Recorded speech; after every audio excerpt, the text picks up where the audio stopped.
All right, guys, welcome aboard. Time for the weekly Mac Forum video chat. It's Monday, March 28th. We postponed yesterday's show in view of the Easter holiday. I know some of you were still celebrating, so we decided to put it off for 24 hours.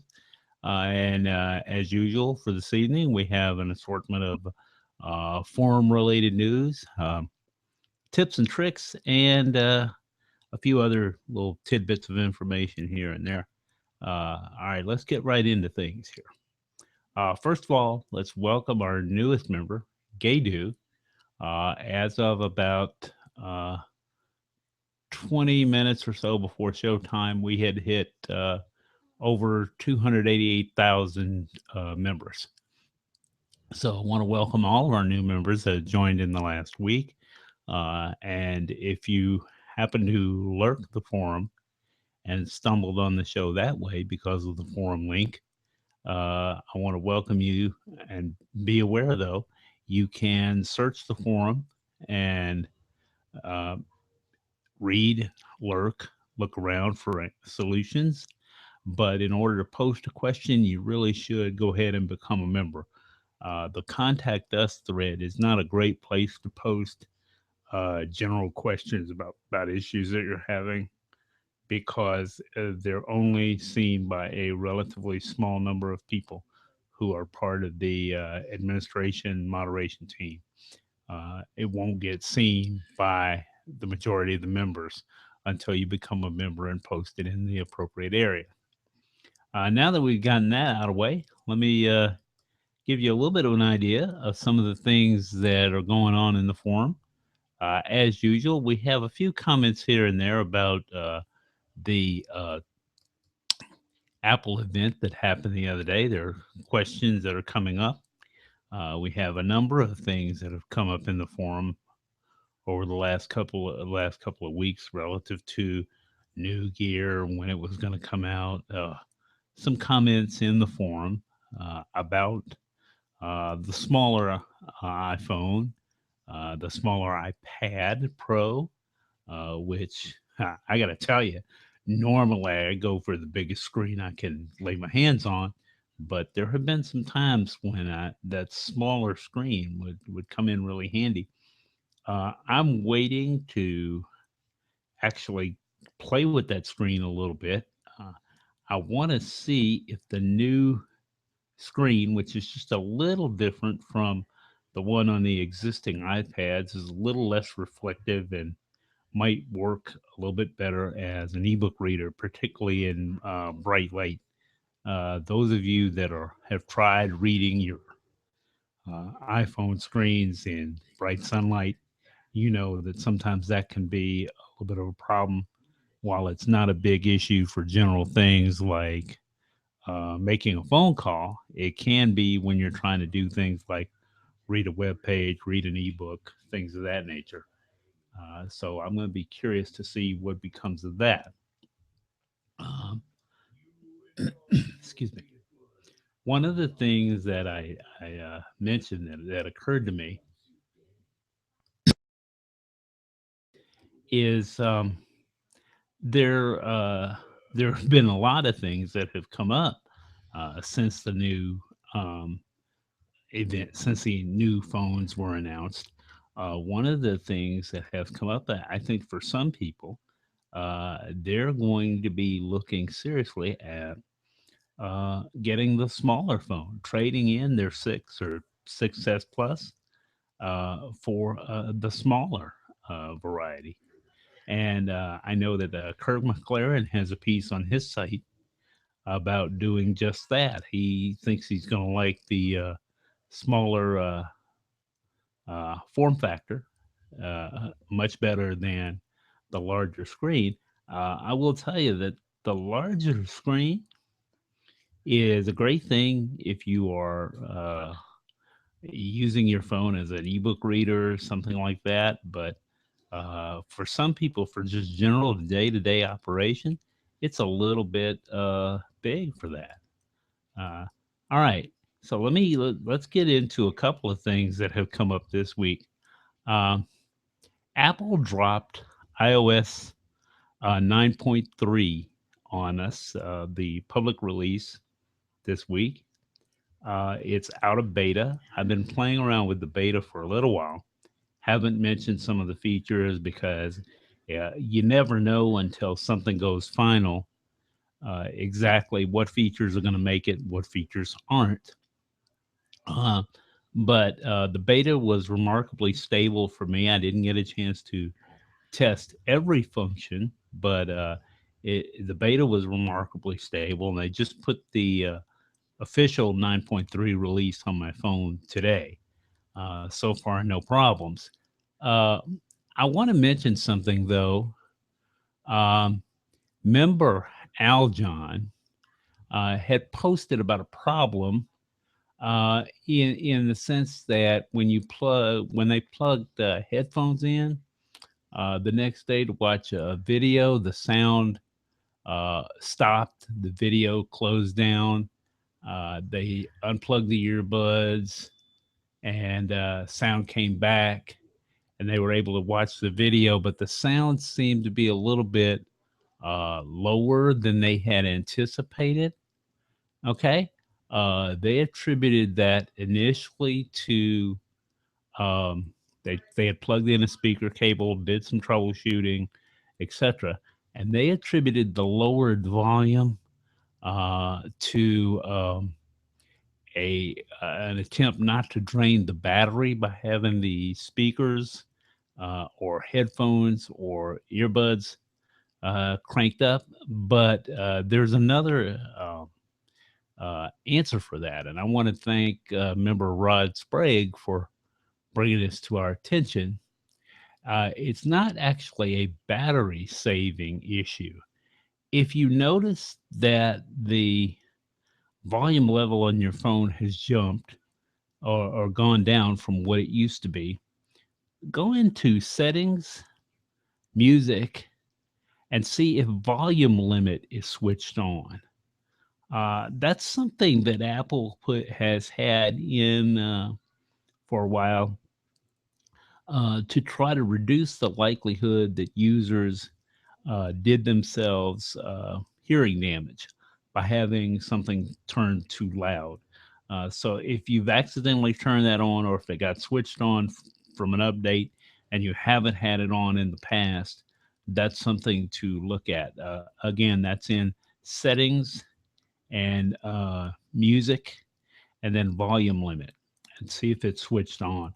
I want to thank Rod for reminding me of that. When I read the thread initially, that occurred to me, but I didn't check it out. It didn't quite seem like it was a volume limiting issue, but that's something that I hadn't thought of because that's not a setting that I change on my phone a lot. I have it turned on in part because I'm aware of the kind of damage that you can do listening to sounds, music, and particularly at very loud volumes. So I've had that on anyway, so I wouldn't have noticed necessarily that change having it lower. Uh, Another thing that's come up in the forum in the last day or two, and that is time machine backups to encrypted uh, backup of a file vault drive. Now, those of you that have been using File Vault for a while know that the initial version of File Vault 1, only encrypted your user folder. File Vault 2, which is the current edition, is a whole disk type of encryption. And someone wrote in that they had lost or forgotten their password. I'm not sure if they had a recovery key. If you've forgotten your File Vault password, and you either have forgotten or lost your recovery key, it's not going to do you any good to contact Apple. Officially, they do not have a way to decrypt that drive. And I don't think they do. I don't think this is something that they're fibbing about necessarily.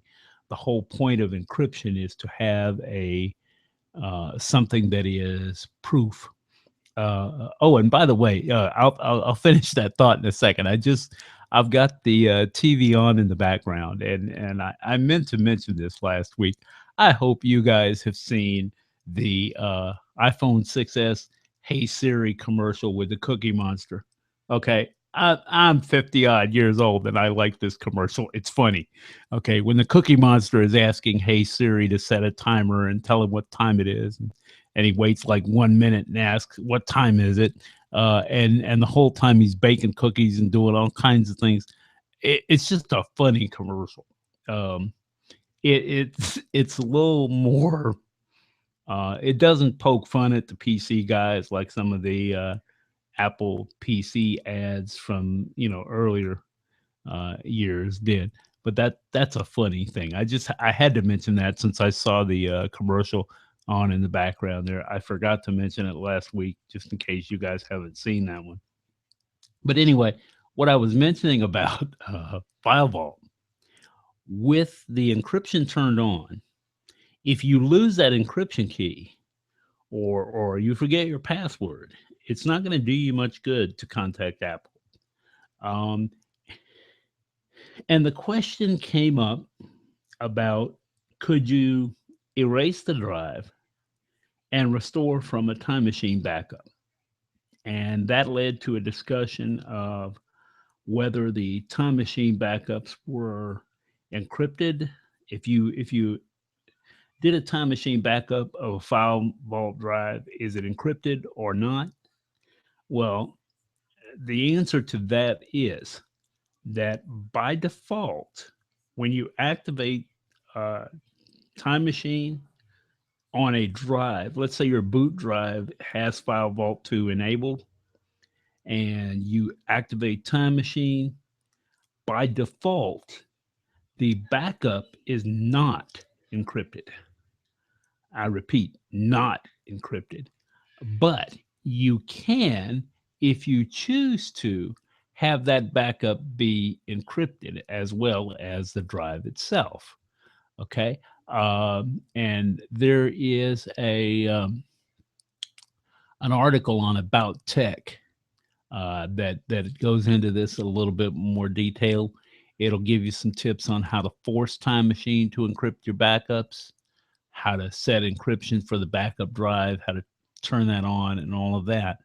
How to set an encryption level for the existing Time Machine backups if you are already running Time Machine and you don't want to, and you want to add encryption. I'll have a link to that. I think it's useful information. Once again, keep in mind though, if you encrypt that Time Machine backup and you've lost the encryption code for your boot drive, even though you're loading from a backup, even if you're able to load, erase the drive and load from a backup, if that backup is encrypted, I think you're right back where you started. So that's something to think about. There are some other encryption methods that you can look at. Saving sensitive data to an encrypted disk image or something like that, which doesn't lock you out of the entire drive. I may have something about that in a future issue. Encryption is not something that I have spent a lot of time with recently. It's going to take me a little while to get back up to speed on some of the changes. But anyway, that's one of the things that I wanted to be sure you were aware of for the forum this week. Another one was, um, as we go through um, the forum, we've had a little issue in the past week with the forum sending out some emails about threads that are several days old. Some of our members have things uh, arranged in such a way that when they uh, reply in a thread, then that information, then the next time somebody answers in that thread, they get an email notification, and that's great. Normally, it works really well, but in the last week or so, some of our members have been getting an email telling them about threads that were responded to several days before. In other words, they might have responded on Tuesday or Wednesday, and it's Friday or Saturday before they get the email that says there's been additional comment in this thread. The admin team is aware of this. We've passed it on to the ownership group and our support team there. That's something they're going to have to look into, but we are aware of it. We're trying to take a look at that and see what's going on.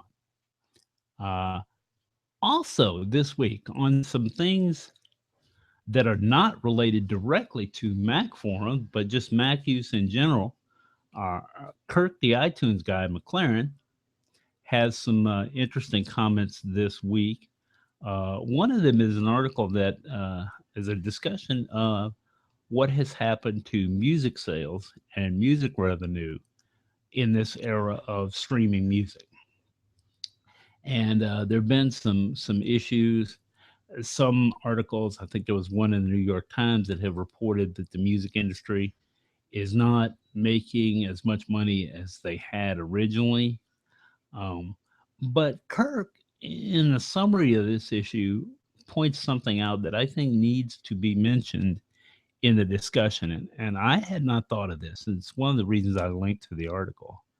Um, the comparison that is often made is current music industry sales compared to the absolute heyday of the CD market. And that I don't think that's necessarily a valid comparison for the same reason that Kirk doesn't.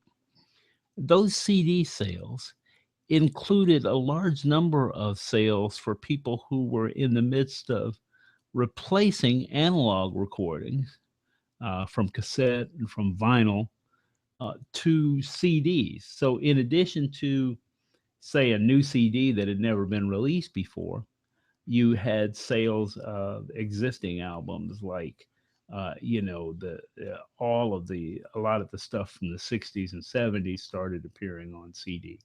All of that got factored in, and there was no accounting for the fact that some of these sales were only going to be once because uh, the people were merely replacing some of their existing music. uh, i I do think the music industry is still adjusting to streaming music and coming up with a model that works for streaming music. So that's something that might be an interesting read for you.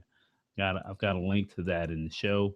There's also um, some discussion that you may see online about whether there are now too many iPads in the current iPad lineup. There's a link there in the art describing I believe, let me check on that. I believe this is from uh, Cult of Mac. It actually appears on Kirk's site. Uh, Again, he goes through the lineup of iPads, the five different variations, and muses a bit about whether there are too many of them. We had this discussion shortly before Steve Jobs came back to Apple. There were so many Mac models and so many variations that a lot of people couldn't keep it straight. And there's some question as to whether that will be an issue with iPad now that you have the iPad Pro, the large edition, the smaller, just announced iPad Pro 2, basically, which is, well, they're still calling it an iPad Pro, but it's a smaller 9.7-inch screen. Then you've got the iPad Air 2, the iPad Mini version 4, and the Mini 2. So you've essentially got five different lineups, and that's not even accounting for the differences in configuration, Wi-Fi versus non-Wi-Fi. Excuse me, cellular versus non-cellular, and different configurations of available storage. So he has some interesting thoughts on that. I encourage you to check that out. It's something that pops up anytime a new product is announced. We'll just have to kind of wait and see if there are some, if people do start thinking that there are too many. Um, Also, this week, I put a link in the show to uh, Cult of Max um, summary, if you will, of the iOS 9.3 features. Um, it looks at night shift, which is that feature that automatically shifts the coloring of your screen to warmer colors from after sundown. So it's using geolocation as well as your time zone to set itself to a warmer um, color, screen color. That's based on some research that says that the brighter colors, which are more toward the blue spectrum, tend to keep some people awake longer and make them a little more active as you get late in the night. Um, there's an overall summary of the iOS 9.3 update. There's a discussion there of how to hide built-in apps. I think that's a good one. Sometimes people want to do that. I don't typically hide built-in apps, but the iOS version right now ships with a couple of dozen default system apps that take up room on your home screen, and Apple won't let you delete them. And until now, the best you could do was put them away in a folder, which is what I do with the ones I don't want. I don't really want to jailbreak the phone, but you can move them, and so it's a great way to go at doing things. I'll put a link in the show notes to that. It's a little more. It's not heavily complicated, but I think it'd be a little bit difficult to describe over the air without walking through it step by step. So I'll have a link to that article in the show notes. There's some discussion there of the Wi-Fi assist feature. If you're in an area where you have a weaker cell signal and you're having issues making a call, you can turn on Wi Fi assist. And if you have access to a wireless network, it will begin to use that to help with the signal and resolve some of those issues. It's a good idea to have. That assumes you have access to a wireless network in the area where you need it, of course.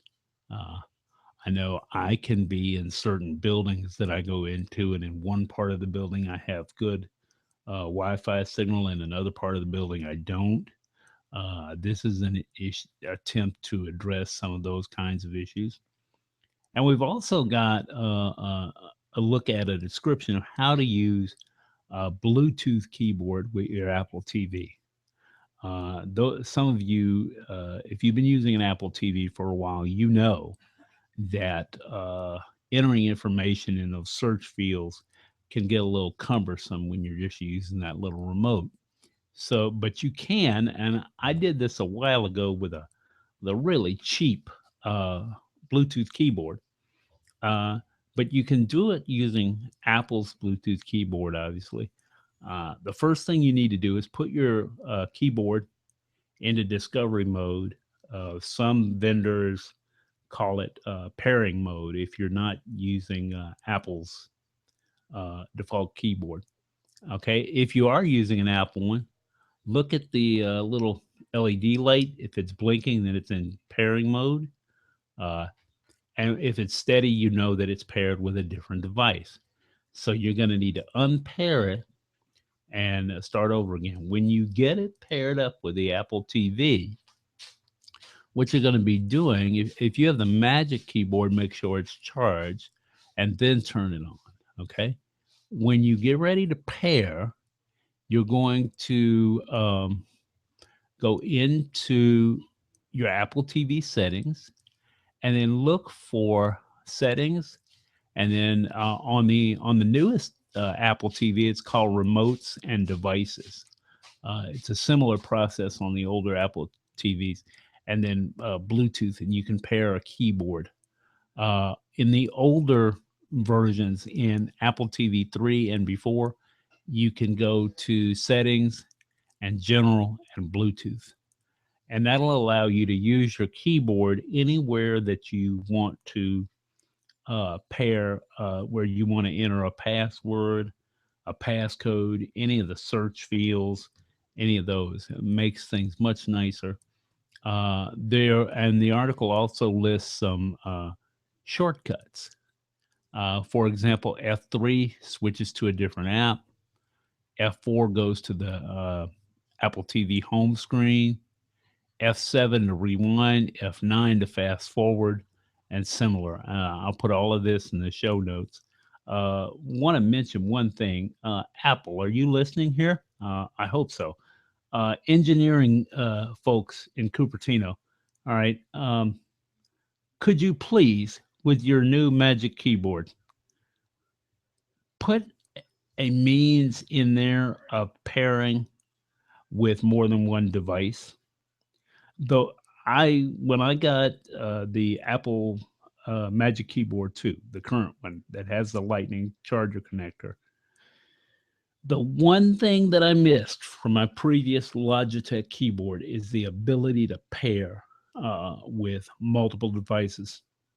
The Logitech, for example, could pair with three, and so given that my computer is not too far from the TV, I could literally have used the computer and the keyboard, then hit a hotkey and switch to using that same keyboard to enter information in the Apple TV, and then hit a third button and used it with the iPhone.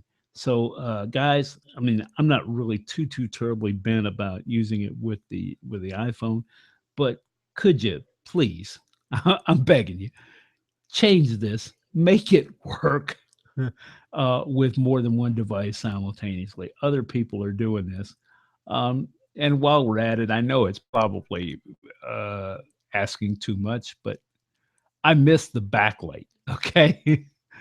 I like backlit keyboards, but I like the feel um, of the new Magic the Magic Keyboard. So if you guys could fix those two things, okay, I would be eternally grateful. I'd probably pay more money for it than is sane, but that's another issue. Maybe you can give it to me for a birthday present there. Are you listening, Cupertino? Um, anyway, that's the thing that I noticed. I've used keyboards with the Apple TV before. Um, Comes in handy for doing some of those things. So we'll have that pairing procedure for you in the show notes. And finally, you've already heard my little mini rant about the keyboards. Finally, I want to talk about something that, once again, the impetus for this comes from my buddy Kirk McLaren over at his website. Normally, I'm asking about iTunes things and that kind of thing. But this is a pet peeve that Kirk mentioned on his site. And I have to admit, I had this pet peeve. I just have mentioned it. During the week, I use notes a lot, both for, reminders that I need to have at work, just quick notes that I need to make at work, but also when I get home in the evenings, if I'm surfing the web and I see something that I think needs to go in the weekly show, I put a little note and a URL into one of the notes, and I can know right away that it's synced with both my phone, my iPad, and my Mac. Therefore, no matter which device I'm on, I have those show notes there whenever I get a few minutes to work on them. That's great. I like that. I use notes a lot.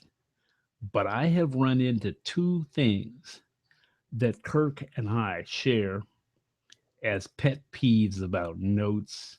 The difference is he's at a point where he doesn't want to use notes. I haven't abandoned it yet. The first one is what I'm about to say is confined to notes for OS 10, for the version that's built into the OS. The font is too darn small. Okay, now I thought it was just me and my vision and my age and etc. But if Kurt's noticing it, then that means that we're not the only ones that's noticed it.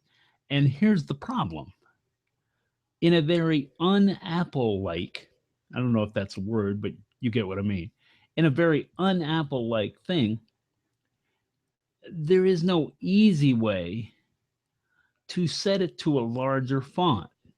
Yes, you can select the text and do a command plus to enlarge the font, but you really shouldn't have to do that. Uh, and the second thing is uh, when you set a larger font, when you get a larger font going, you can't set it for the entire app. It's on a note by note basis. I'd really like to see them fix these two things. Um, I haven't figured out an easier way to do that. I'm probably going to look at some other note taking apps to see if there is one that I like better. But I like notes. I like the fact that it's built into the OS. It's been remarkably sturdy for me.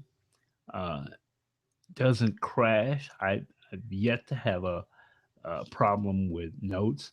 One of the things that I like about it is now, with recent incarnations of notes, it's easy to make like if you're making a grocery list, it's easy to make something that as you purchase the item, you can check it off. Uh, that was not possible in earlier versions of notes. So, Apple, you've almost got this as a great app. It's this close to being a good setup. Uh, so, think about that, and I'll save that rant for another day. Um, that's going to just about do it for this week. I'll have the show notes up uh, for uh, for tonight. I'll have those up probably either later tonight or early in the morning. Uh, and I won't forget this week. I forgot last week and did not post the show notes. I'll try to get both sets of notes up at the same time, and of course, you'll see when they go up. If you go to the show page, the link will be there. Those of you that have been watching occasionally, you know that for the last probably for the last couple of months, what I've been doing is on the Google Plus page, I post a link to the forum thread, and then in that forum thread is the actual notes with all the links. That way, I only have to post them in one place, and there's less opportunity for mistakes and those kinds of things. That's going to just about do it for this week, guys. Amazingly, the time has just flown by. So until next week, and we'll be back on our regular Sunday schedule next week. This is your host, Sylvester Rock, aka Sly Dude on the forum. I'm glad to have you this week and look for me during the coming week. And as usual, if you see me in the forum or you have a comment about the show or would like to have some things that you think would improve it, post them in the show thread or send me a PM on the forum. And until next week, I'll see you on Sunday.